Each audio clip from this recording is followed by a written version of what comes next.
राष्ट्रगाथा channel पर आने वाले सभी दर्शकों को, श्रोताओं को मेरा सादर सप्रेम नमस्कार। इस राष्ट्रगाथा चैनल के माध्यम से मैं उन असंख्य वीर वीरांगनाओं की बात कर रहा हूँ जिन्होंने भारत की स्वतंत्रता के लिए अपना सर्वस्व न्यौछावर किया, लेकिन उनको कहीं भी इतिहास में दूर दूर तक कोई स्थान नहीं मिला। और जिसका बताया गया कि आज़ादी उन्होंने लेके दी, उनका दूर भी संबंध नहीं था आज़ादी लेने में, कुर्बानी में, त्याग में, तपस्या में, बलिदान में, फांसी में, काला पानी में, जेल के अंदर लंबी यातनाएं सहन करके दम तोड़ने वालों में कहीं कोई नाम नहीं था जिनको शासन मिला। वो उस समय भी अंग्रेज़ों की ही चाल से, उनके ही कहने पर, उनकी योजनाओं के अनुसार काम कर रहे थे। और आज़ादी के बाद भी इन दुष्टों ने, गद्दारों ने वही इतिहास दोहरा करके देश को बहुत पीछे ले जाने का कुकर्म किया, पाप किया। लेकिन इस चैनल के माध्यम से उन सब लोगों को स्मरण करना, श्रद्धांजलि देना, उनको याद करना, ये पिछले 2.5-3 साल से मैंने एक क्रम आरंभ किया है और 552-53 ऐसे कुछ वीडियोज अब तक पहुँचा चुका हूँ। ऐसे ही अज्ञात क्रांतिवीर नायक नायिकाओं को, जो बहुत एक लंबी श्रृंखला पंक्ति आपके सामने बनने जा रही है, बन चुकी है और आगे बड़ी बनने जा रही है, उसी के साथ आज 2 नाम जुड़ रहे हैं। कालीपद चक्रवर्ती, कल आपने कालीपद मुखर्जी का सुना था, आज कालीपद चक्रवर्ती और श्री रामकृष्ण विश्वास। श्री कालीपद चक्रवर्ती और श्री रामकृष्ण विश्वास, आइए इन 2 क्रांतिवीरों को देखें, ये क्या खेल खेल रहे थे। भारत माँ की गुलामी की बेड़ियाँ काटने के लिए क्या क्या सोच रहे थे, क्या क्या कर रहे थे। चलते हैं उस दौर में। चटगांव शस्त्रागार कांड की योजना बनाने के लिए मास्टर सूर्य सेन ने अपने साथी क्रांतिकारियों को बुलाकर उनका अभिमत विचार जानना चाहा। योजना उनके सामने रखी और जानना चाहा कि भी आप लोगों का क्या विचार है। उस समय तक एक घटना और हो चुकी थी। देश की आज़ादी के लिए महात्मा गांधी द्वारा संचालित असहयोग आंदोलन चौरी चौरा की घटना के कारण स्थगित किया जा चुका था। उसकी ओर संकेत करते हुए मास्टर सूर्य सेन ने कहा, अरे भाई साथियों, मुझे ये बताओ। और साथियों को वैसे कहा, संकेत देते हुए मास्टर सूर्य सेन ने, कि भाई हम इस स्थल पर अनेक बार अनेक उद्देश्यों से प्रेरित होकर एकत्रित हो चुके हैं, पर आज हम एक ऐसी सामयिक समस्या, सामयिक समस्या चौरा चौरी की घटना के कारण स्थगित आंदोलन के बारे में विचार करने लगे हैं। हम क्रांतिकारी नहीं बल्कि सारा देश, हम सब जानते हैं कि पूरे देश के और हम लोगों ने, सारे देश के लोगों ने और हम लोगों ने भी गांधी जी द्वारा संचालित असहयोग आंदोलन में भरपूर सहयोग किया है, पर परिणाम के नाम पर, परिणाम के आधार पर कुछ भी प्राप्त नहीं हुआ।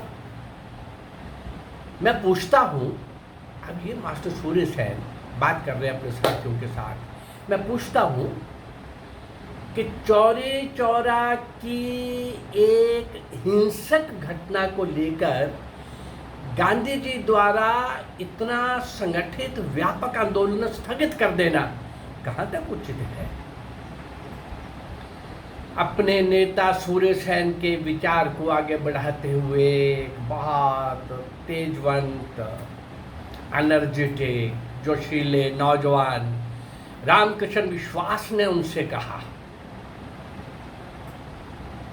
मेरा तो ये स्पष्ट मत है कि गांधी जी द्वारा असहयोग आंदोलन को स्थगित करना बहुत गलत निर्णय था।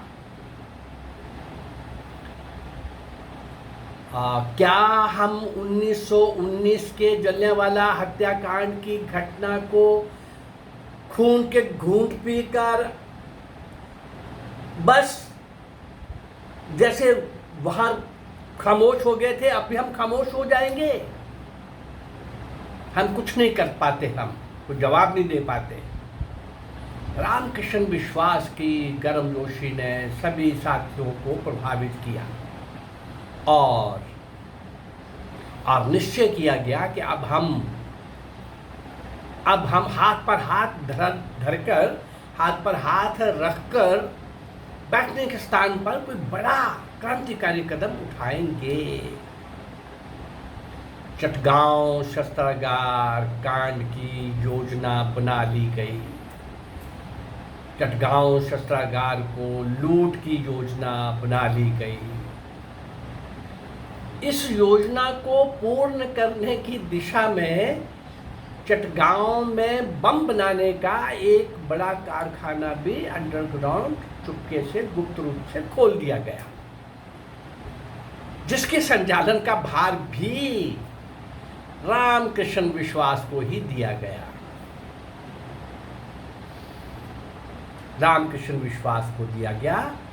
अपने पूरी योग्यता, विश्वास, मनोयोग से रामकृष्ण विश्वास ने बम बनाने के काम में पूरी तरह से वो जुट गए। एक दिन बम बनाने का मसाला बनाते समय आग लग गई और रामकृष्ण विश्वास, अमरेंद्र नंदी और अर्धेंदु दस्तीदार जल गए। काफ़ी सारे शरीर पर उनके असर हो गया, शरीर के काफ़ी हिस्से में आग लग गई। रामकृष्ण विश्वास की हालत गंभीर हो गई। बम बनाने के मसाले से आग लग जाने पर उसका दुष्परिणाम क्या हुआ कि शस्त्रागारों पर हमले के समय के अभियान में रामकृष्ण विश्वास को सम्मिलित नहीं किया गया, क्योंकि उनकी शारीरिक अवस्था वैसी नहीं थी। उसे इस बात का भी बहुत खेद था, दुख था, कष्ट था, पीड़ा थी। उस समय तो मैं रह गया।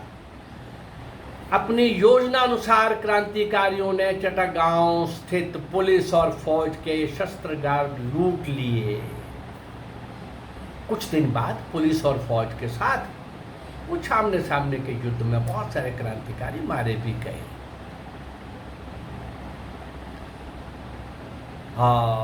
अब रामकृष्ण को नहीं सम्मिलित किया गया था तो उसके अंदर दुख तो था। अब कुछ क्रांतिकारी गिरफ्तार भी हुए और उन पर तरह तरह के अत्याचार भी किए जाने लगे। बचे हुए क्रांतिकारी भी पुलिस और अधिकारियों से अपना बदला लेने के लिए योजनाएं बनाने लगे। शासन का गुप्तचर विभाग तो काम कर ही रहा था, लेकिन क्रांतिकारियों के गुप्तचर भी सक्रिय थे। क्रांतिकारियों के गुप्तचर विभाग ने एक सूचना अपने नेताओं को दी। क्रांतिकारियों के गुप्तचर विभाग ने वो सूचना क्या थी कि पुलिस के इंस्पेक्टर जनरल मिस्टर क्रैग का चटगांव का दौरा होने वाला है। उसके दौरे की तारीखें भी क्रांतिकारियों के पास पहुंच गई। क्रांतिकारियों ने इस बिग गेम अर्थात बड़े शिकार की योजना बना डाली। उनका विचार था कि जिस समय इंस्पेक्टर जनरल महोदय अपना दौरा समाप्त करके लौटे उस समय उन पर हमला किया जाए। उन लोगों को, अपने क्रांतिकारियों का अनुभव ये बोल रहा था कि दौरे पर आते समय तो अफसर लोग बहुत सावधानी से काम कर लेते हैं, पर लौटते समय वे अपनी सुरक्षा के प्रति कुछ थोड़े से असावधान भी हो जाते हैं। क्रांतिकारियों ने इसे इस कार्य का दायित्व वीर रामकृष्ण विश्वास को दिया और वो चाहता था। उसे इस बात का दुख था कि बम बनाते समय जल जाने के कारण वो शस्त्रागार अभियान में भाग नहीं ले सका था, लेकिन अब वह ठीक हो चुका था। वह इंस्पेक्टर जनरल पर दाव आजमाना चाहता था। रामकृष्ण विश्वास प्रतिभा का धनी था। मैट्रिक परीक्षा में उसने प्रथम स्थान प्राप्त किया था और अपने वरिष्ठ साथियों से उसने बम बनाने का तरीका भी सीख लिया था। अच्छी तरह से बम बनाना भी अच्छी तरह से सीख लिया था। हाँ, अभी चूंकि मेरी शारीरिक अवस्था बड़े समय तक, जो मैं 18-20 मिनट का वीडियो देता हूँ, ऐसा खड़े होने की नहीं है। अभी आज इतना ही, लेकिन कालीपद रामकृष्ण विश्वास के और क्या खेल हुए, क्या आंख मिचोली हुई, क्या उस अंग्रेज सत्ताशाही के साथ कैसे दो हाथ हुए, आगे उन्होंने क्या किया, कैसे किया, ये हम कल जानेंगे। लेकिन एक बात तो आपको याद कराते चलूं, ये सब लोग क्या कर रहे थे जान हथेली पर रखकर? 24 घंटे मौत को अपने हाथ में रख के चल रहे थे और इनका कहीं नाम नहीं। और जो कोई 2, 4, 10 बार सत्याग्रह में चले गए थे और प्लान वे से कब जाना कब आना, गांधी कब जाएगा कब आएगा, नेहरू कब जाएगा कब आएगा, ये सब तय रहता था। और उस क्रांतिकारियों के सम्राट महान वीर सावरकर के, जिसके पाँव की ये मैल भी नहीं बोल सकते, उस पर आलोचना करने वाले ये कांग्रेसी गद्दार थे, दुष्ट थे। आज़ादी से पहले भी, आज़ादी के बाद भी। ये पेज तो मैं समय समय पर आपके सामने खोलता रहता हूँ, ये पन्ने। लेकिन आज कालीपद चक्रवर्ती और रामकृष्ण विश्वास का ये जो एपिसोड शुरू किया है, इसको हम कल समाप्त करेंगे। देखते हैं कल ये क्या खेल खेलते हैं। ऐसे ही सब क्रांतिकारियों को स्मरण कराने का, जिन्होंने देश की आज़ादी के लिए सर्वस्व निछावर किया, ये मेरा जो सतत प्रयास चल रहा है। अगर ये प्रयास आपको अच्छा लग रहा है तो इस चैनल को लाइक करिए, सब्सक्राइब करिए और शेयर करिए। नमस्कार, जय भारत, धन्यवाद।